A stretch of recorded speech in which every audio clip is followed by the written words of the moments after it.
हरि ओम तत्सत् परमात्मने नमः। त्वमादिदेवः पुरुषः पुराणा त्वमस्य विश्वस्य परं निधानम् वेत्तासि वेद्यं च परं च धामं त्वया ततं विश्वम् अनन्तरूपं तस्मै विश्वरूपाय नमः। सच्चिदानंद रूपाय विश्वोत्पत्त्यादिहेतवे तापत्रय विनाशाय श्रीकृष्णाय वयं नमः। अखण्डमण्डलाकारं व्याप्तमेन चराचरं तत्पदं दर्शितं येन तस्मै श्रीगुरवे नमः। सर्वमंगलकारिणी सर्वसंशय निवारिणी सर्वार्थप्रदायिनी गीता माता बसो मम हृदय। गीता ज्ञान गोष्ठी के इस पुनीत अवसर पर उपस्थित ज्ञान पिपासुजन, आपका हार्दिक स्वागत है। आप मेरा मंगल भाव अर्पण स्वीकार करें कि आप अध्यात्म वार्ता में नित्य रमण करें, अपने यथार्थ निज मूल स्वरूप का निश्चय करें। आस्तिक भाव आपके हृदय में बना रहे, आप ज्ञानी से विज्ञानी हो जाएं, कहने पर नहीं आप करने में विश्वास रखने लगें। यह कहा भी गया है कि श्रद्धावनत होकर ज्ञान प्राप्त किया जाता है और विनम्र होकर के मान प्राप्त किया जाता है और योग्य होकर के स्थान प्राप्त किया जाता है। इसी विधि से परम में परम पद भी प्राप्त किया जा सकता है। बंधु, मनुष्य जीवन का यथार्थ स्थान घर परिवार देश नहीं वरन विश्व है। इसी विश्व में परमात्म दर्शन करना ही परम पद प्राप्त करना है। यह विश्व ही मेरा निजमूल स्वरूप है, इस बात का पक्का निश्चय हो जाना ही परम पद की प्राप्ति का अनुभव है। अतएव परम पद की प्राप्ति के लिए योग्यता पहले प्राप्त करना होती है। इस हेतु सद्ग्रंथों, संतों, सत्पुरुषों और सद्गुरुओं पर श्रद्धा विश्वास रखना होता है। विनम्रता से इनसे ज्ञानार्जन करना प्राप्त होता है, पश्चात ही परम पद मिलना संभव है, अन्यथा नहीं। मित्रों, परम पद पाने की योग्यता बढ़ाने में हमें अपनी सद्गुरु माता गीता जी का आशीर्वाद और उनकी कृपा प्रसादी लेना अनिवार्य होती है। तो आज हम इस गोष्ठी में माता जी की कृपा प्रसादी का प्रसाद ग्रहण करते हैं। इस हेतु से अध्याय 13 क्षेत्रज्ञ विभाग योग की शरणागति लेते हैं। जला दीजिए ऊपर वाला जला दीजिए, दबा दीजिए। हाँ, काट से ऊपर वाला सबसे ऊपर, सबसे ऊपर। हाँ जी, लेकिन मुझे तो देखना पड़ेगा। बंधुओं, पिछली विवेचना में हमने परमात्मा के विशुद्ध स्वरूप को समझा था, कण कण में उसके अस्तित्व को स्वीकारा था। अब अध्याय का उपदेशी क्रम आगे बढ़ता है। हम प्रकृति तथा जीव के संबंधों की चर्चा करते हैं, जीव की संग दोष की कथा व्यथा समझते हैं। जीव को प्रकृति के संग दोष के निवारण के लिए सद्गुरु श्री कृष्ण जी कुछ उपायों को अपनाने का सुझाव देते हैं। हम इन बातों को इस अध्याय के श्लोक 19 से 24 के बीच रखकर समझते हैं। श्लोक 19 क्या कहलाता है? पुरुषम प्रकृतिम चैव विद्धि अनादि उभौ अपि विकरान च गुणान चैव विद्धि प्रकृति संभवान। प्रकृति और पुरुष दोनों अनादि हैं। प्रकृति के राग देश, सुख दुख आदि विकार जो हैं तथा प्रकृति के त्रिगुणात्मक पदार्थों को भी प्रकृति से ही उत्पन्न जानना चाहिए। भावार्थ देखते हैं। क्षेत्र और क्षेत्रज्ञ का संबंध अनादि है, सनातनी है। क्षेत्र तो क्षेत्रज्ञ की अनादि शक्ति है। क्षेत्र माता क्षेत्रज्ञ पिता के संयोग से त्रिगुणों के साथ चराचर भूतों की उत्पत्तियां भी हुई हैं। इसका प्रमाण इस अध्याय के 26वें श्लोक में बताया गया है कि यावत् संजायते किंचित सत्वं स्थावर जंगमं क्षेत्र क्षेत्रज्ञ संयोगा तद्विद्धि भरतर्षभ। भगवान कृष्ण अर्जुन से कहते हैं कि जितने भी चराचर जड़ चेतन समझे जाने वाले प्राणी सृष्टि में उत्पन्न हुए हैं, वे सभी क्षेत्र और क्षेत्र के संयोग से ही पैदा हुए हैं। अर्थात इसी प्राकृतिक नियम से ये हमारा मृत्यु लोक भी चल रहा है। प्रकृतिजन्य 3 गुण सत्व रज तम भूतों के साथ उत्पन्न होते हैं और जीव को शरीर के बंधन से बांध भी देते हैं।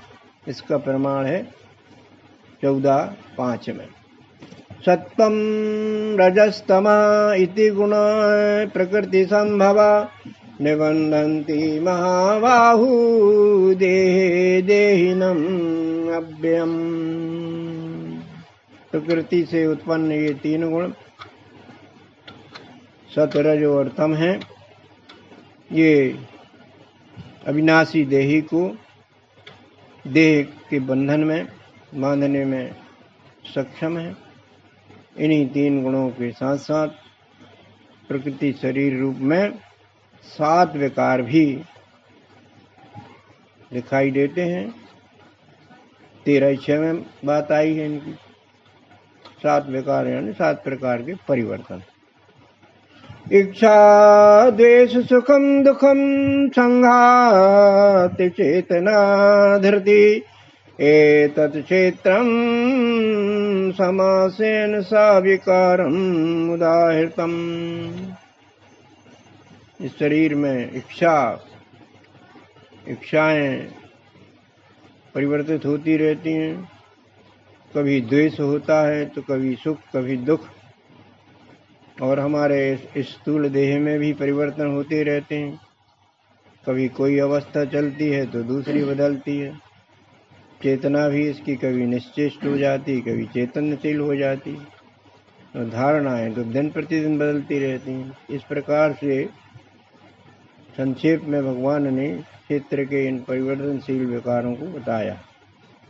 बंधुओं, अब तक कहे गए प्रमाणित श्लोक लक्ष्यार्थ दे रहे हैं कि प्रकृति और उसके गुण विकार सहित पुरुष दोनों अभिन्न हैं, क्योंकि बिना क्षर के अक्षर को अर्थात बिना प्रकृति के पुरुष को समझा ही नहीं जा सकता, और बिना अक्षर आधार के क्षर प्रकृति का अस्तित्व भी नहीं रह जाता।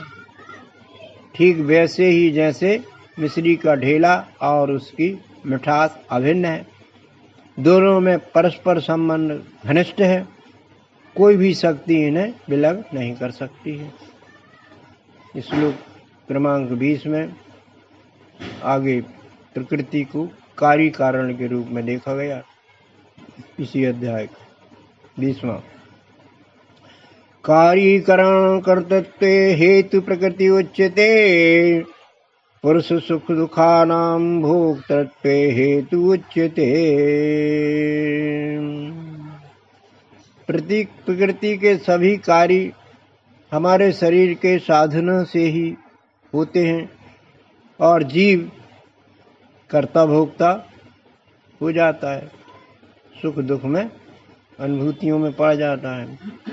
अर्थात 3 गुणों से प्रकृति उत्तम मध्यम और अधम 3 प्रकार के कार्य करती है, और मन बुद्धि अहंकार 5 ज्ञानेंद्रियां 5 कर्मेंद्रियां, इस तरह 13 करण है। करण मन साधन है। जिससे प्रकृति कार्य करती है।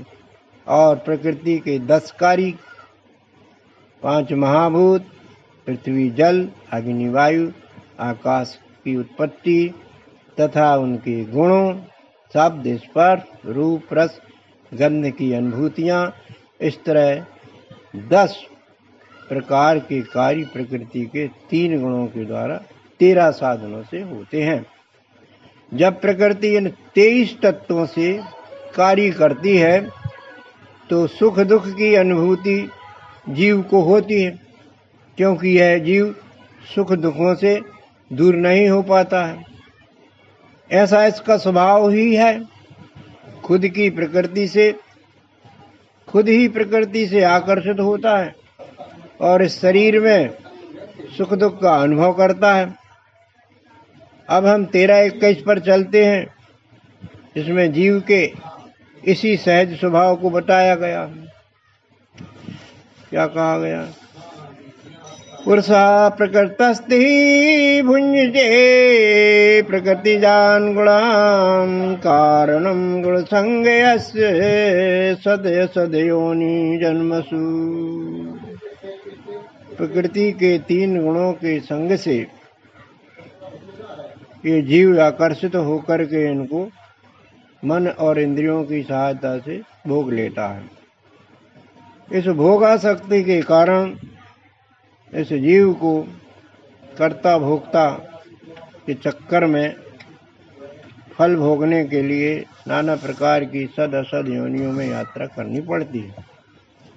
भगवान स्वयं कहते हैं कि ये जो प्रकृति है इसका एक नाम माया भी है।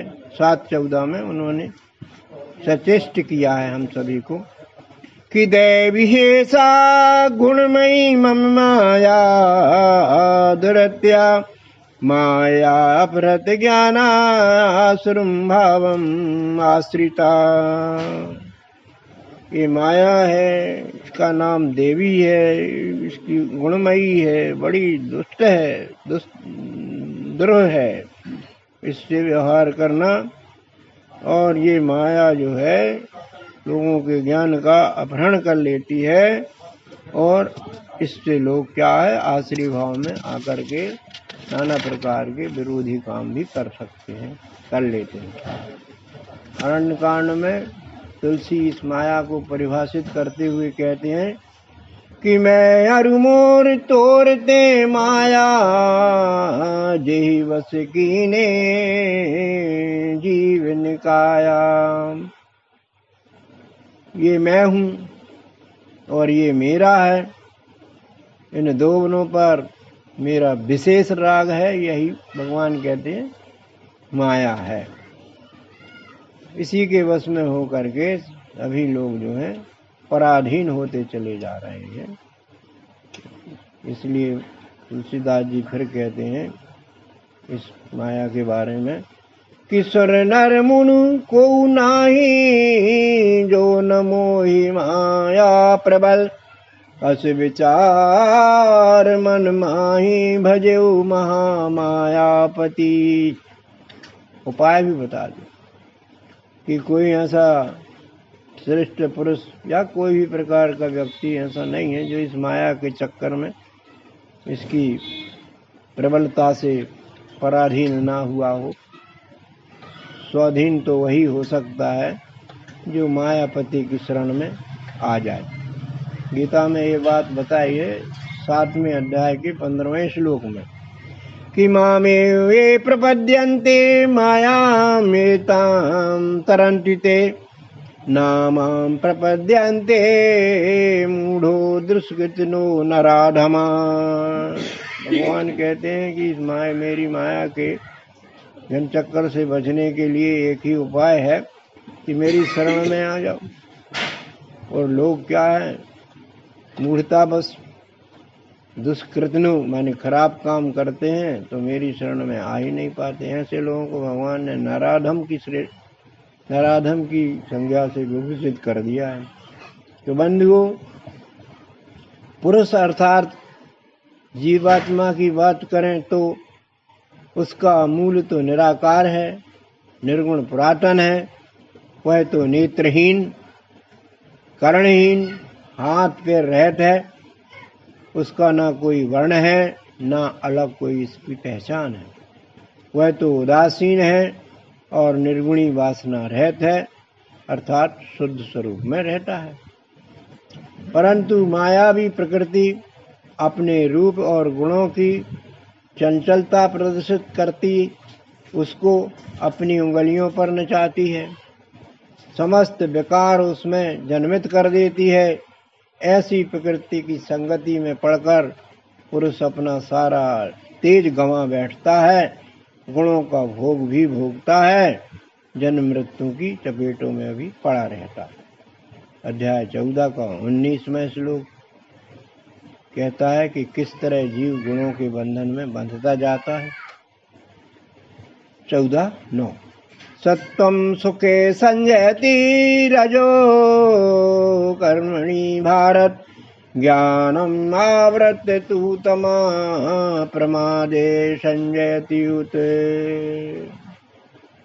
सतोगुण की जहाँ तक बात है वो सुख में भिड़ाता है और रजोगुण कर्म प्रवृत्ति देता है और तमोगुण ज्ञान को आवृत करके व्यक्ति को मस्ती में व्यर्थ की चेष्टाओं में लगा करके रखता है। बंधुओं, जीव यदि गुणातीत हो जावे और अध्याय 14 के 26वें श्लोक पर चले तो जन्म मृत्यु की चपेटों से बचा रह सकता है। 14-26 का श्लोक क्या कहता है? मां चायया व्यभिचारेण भक्ति योगेन सेविते सा गुणान् संतीते तान् ब्रह्म भूयाय कल्पिते। अर्थात जो पुरुष मुझ विश्वरूप की अपने वर्ण कर्म से अनन्य सेवा करता है, फिर वह गुणातीत होकर के मुझ में मिल जाता है, फिर माम उपेत्तु कौन्ते पुनर्जन्म विद्यते वाला श्लोक सत्य सिद्ध हो जाता है। इस हेतु से मनुष्य तन जीव का प्रथम और अंतिम केवल एक ही कर्तव्य होता है कि अपने को अशुभ कर्मों से बचाए, तो अनिष्टकारी फलों को भोगने के लिए अशुभ योनिया रूप दुख बार बार नहीं पा सकता। अगले श्लोक का क्रमांक 13-22 में जीवात्मा और परमात्मा की एक रूपता प्रमाणित कर दी गई है। 13-22 उपदृष्टानुमन्ता च भर्ता भोक्ता महेश्वर परमात्मा इति चापि युक्ता देहे अस्मिन् पुरुषा सहा। वह यथार्थ में जीवात्मा या परमात्मा उपदृष्टा होता है, साक्षी होता है, अनुमति देने वाला होता है, शरीर में भरण पोषण इसकी जिम्मेदारी भोग लेने वाला, ये सब जो है परमात्मा का अंशरूप जीव ही, उसको परब्रह्म भी हम कह सकते हैं। परमात्मा इति चापि युक्ता, जिसे परमात्मा भी कह सकते हैं, जो इस देह में परमात्मा अंश से स्थित है। बंधु, इस श्लोक में इस शरीर में जो जीव है उसे ही परमात्मा सिद्ध किया गया। जीवात्मा शरीर के संग है, पर वह शरीर नहीं है, साक्षी सा है। शरीर का वह निरीक्षण करता है, उसे संचालित भी करता है, उसके सुख से सुखी, दुख से दुखी भी होता है। अतः वह शरीर पर प्रसन्न रहता है, अत्यधिक राग करता है, शरीर के भले बुरे की पहचान भी करवाता है, अनुमंता भी है। वह कार्यों की स्वीकृति अस्वीकृति भी देता है। शरीर के धारण से, उसके पोषण से वह कर्ता और भोक्ता भी बन जाता है। शरीर की उत्पत्ति, स्थिति और लय तक का साथ देने वाला वह शरीर का स्वामी भी माना जाता है। और बंधुओं, वह उपाधिधारी परमेश्वर भी है। कहीं वह पिता है तो कहीं पुत्र है, भाई है, गुरु शिष्य है। सभी में वह एक होने से अनेक नहीं हो जाता है। वह अभक्त है, विभक्त सा जरूर दिखाई देता है। अर्थात जो परमात्मा जीव रूप से देह में अंश रूप है, वही अंशी रूप से ब्रह्मांड की सभी देहों में भी है। जैसे एक ही आकाश में घड़े, ग्रह, ग्राम, पेड़ आदि सब कुछ है, ऐसे ही आत्मा जीव रूप से देहों में है, वही परमात्म रूप से विश्व में है। इसलिए यही परमात्मा उपदृष्टा, अनुमंता, भर्ता, भोक्ता रूप महेश्वर कही गई है। दूसरे शब्दों में देह में उसे देही कहते हैं तो विश्व में उसे विश्व आत्मा भी कहते हैं। बंधु, अब अगले क्रम में हम देखते हैं सदगुरु श्री कृष्ण जी सत्शिष्य अर्जुन के माध्यम से क्या कहते हैं। कहते हैं, जो साधक मेरे रूप स्वरूप को लेकर पिंड ब्रह्मांड में इसी रूप से देखता है, वह मुझे यथार्थ से देख सकता है। इस हेतु से महामुनि व्यास जी ने 13:23 में लिखा है। क्या लिखा? यह एवं वेत्ति पुरुषं प्रकृतिं च गुणेशः सर्वथा वर्तमानोऽपि न सा भूयो अभिजायते। इस विधि से जो मुझे देखता है, पुरुष प्रकृति गुणों के साथ में त्रिपुटी योग करके जो देखता है और सब में वर्तमान देखता है, ऐसे व्यक्ति का, ऐसी जीवात्मा का पुनर्जन्म जो है शरीर के रूप में नहीं होता है। बंधुओं, सदगुरु भाषा में पुरुष अक्षर ब्रह्म को तथा प्रकृति क्षर ब्रह्म को कहा जाता है। वस्तु के यथार्थ दर्शन की सदगुरु युक्ति में प्रथमता परमात्मा का अक्षर स्वरूप, फिर अक्षर रूप, पश्चात दोनों का पुरुषोत्तम रूप वस्तु नाम में विलय हो जाना होता है। 7:30 में इसी व्यवस्था को बताया गया। साधिभूत अधिदेवं मां साधियज्ञं चये विदु प्रयाण काले चापि मां ते विदु युक्त चेतसा। साधिभूत क्षर, साधिदेव अक्षर, साधि यज्ञ पुरुषोत्तम, इस त्रिपुटी योग से जो देखता है और देहांत होने समय पूर्व जो साधक ज्ञान विज्ञानी इस तरह से मुझे जानते हैं, वे मुझे ही प्राप्त कर लेते हैं। इस तरह जो साधक पुरुष को और उसकी प्रकृति को तीनों गुणों के साथ सद्गुरु युक्ति रूप दिव्य चक्षु प्राप्त करके देख लेता है, साधक का यह जन्म अंत का जन्म होता है। क्योंकि उसकी वासना भुने हुए बीज की भांति दग्ध हो जाती है। कर्म फल भोग रूपी अंकुर फिर कभी पैदा नहीं हो पाते। भोग ही पुनर्जन्म के मुख्य कारण है। इसलिए जीवन रहते उसे ऐसा निश्चय हो जाता है कि मैं ही संपूर्ण विश्व हूँ, ये मेरा ही रूप है। फिर जान रहे भय नाय हो जाता है। मित्रों, क्षराक्षर पुरुषोत्तम की त्रिपुटी वस्तु के यथार्थ दर्शन की एकमात्र सद्गुरु युक्ति है। इस तत्व ज्ञान की नौका में कोई भी बैठे, सद्गुरु खिवैया जन्म मरण रूप भवसागर से पार करा देते हैं। 4:36 का इस संबंध में हम प्रमाण देख सकते हैं। अपि चेत्यसि पापेभ्यो सर्वेभ्यो पाप कृतम सर्वज्ञान प्लवने विवृजनम संतरिष्यति। पापी से भी पापी, महान पापी भी यदि तत्व ज्ञान रूपी नौका में बैठने की योग्यता प्राप्त कर ले और सद्गुरु तत्वदर्शी नाविक मिल जाए तो निश्चित रूप से वह भवसागर से पार हो जाता है। भवसागर में डूबने उखड़ने का उसका क्रम सदैव के लिए समाप्त हो जाता है।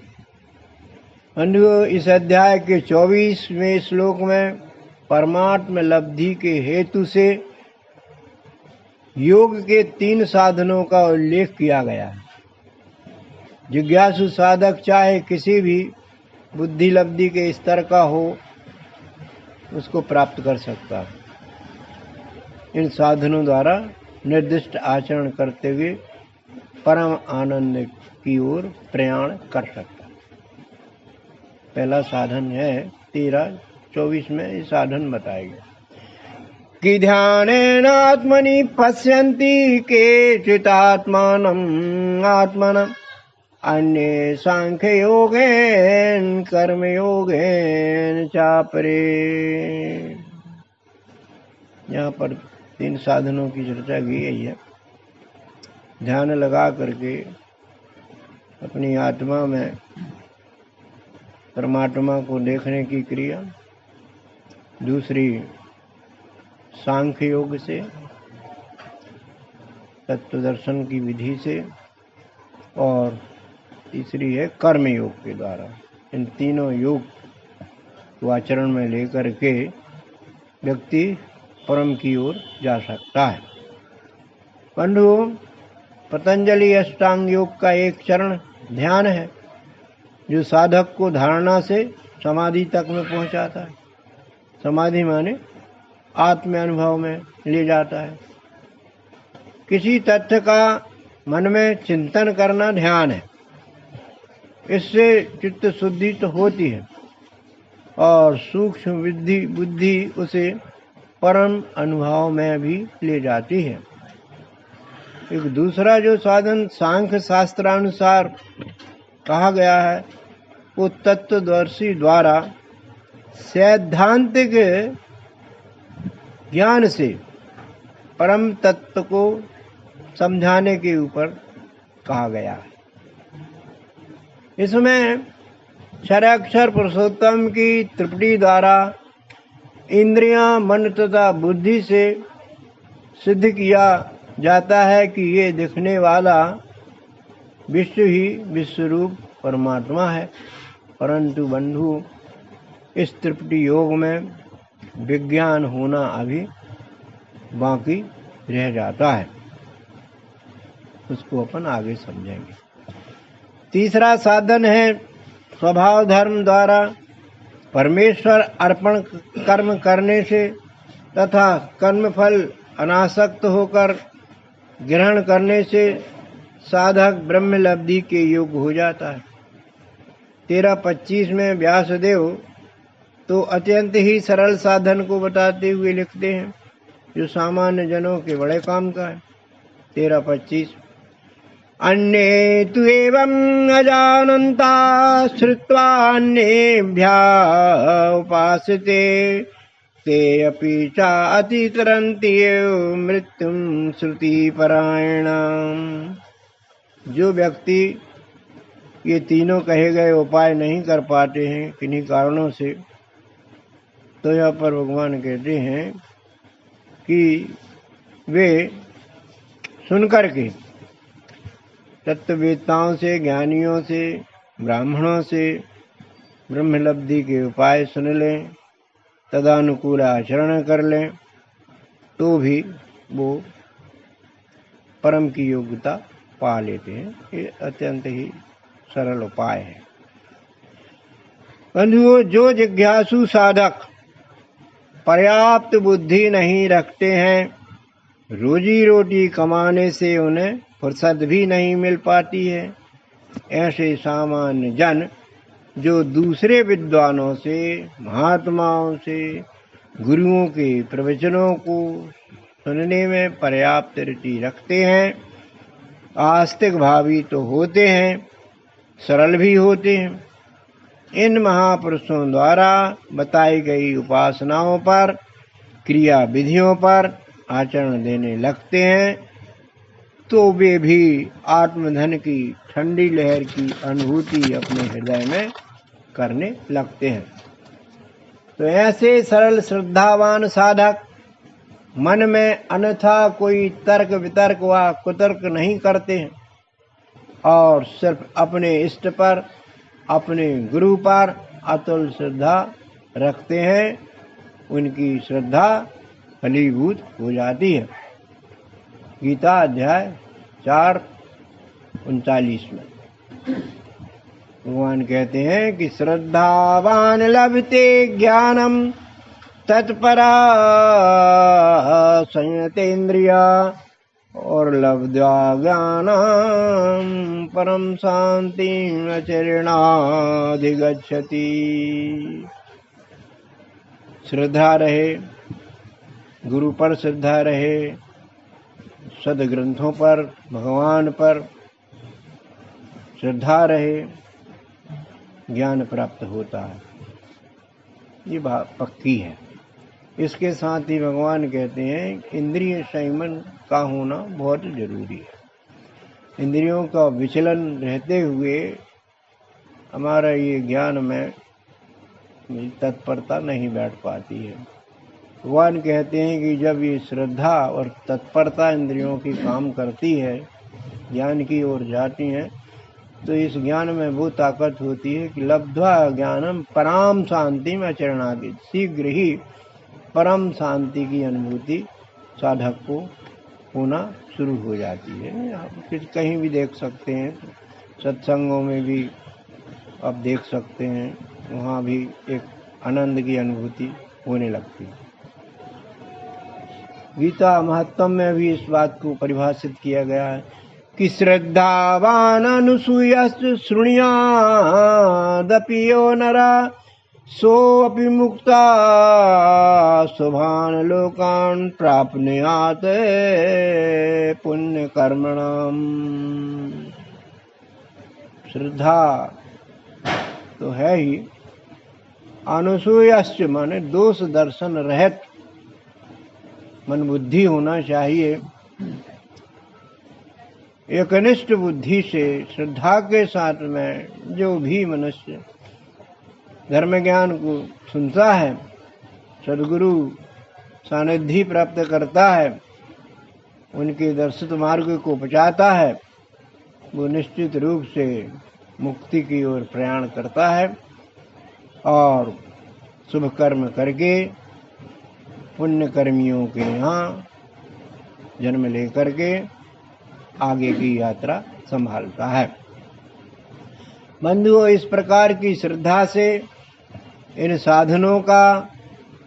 साधनों से अंतःकरण निर्मल हो जाता है और इस निर्मलता से ही इन्हें मुक्ति का अनुभव होने लगता है। अंततः परम शांति में अपना जीवन व्यतीत करते हैं। अगली देह में ऐसा बुद्धि संयोग उन्हें साक्षात्कार तक ले जाने में समर्थ होता है। परमात्मा के नवम बुद्धि अवतार भगवान मायानंद जी कहते हैं कि अब तक जो उपाय बताए गए हैं वे सभी त्रिगुणी साधकों के हैं, जो साक्षात्कार पश्चात उसकी दृढ़ता के लिए किए जाने वाले उपाय हैं, आत्मानुभव प्राप्ति के नहीं है। आत्मानुभव का तो केवल एक ही उपाय है।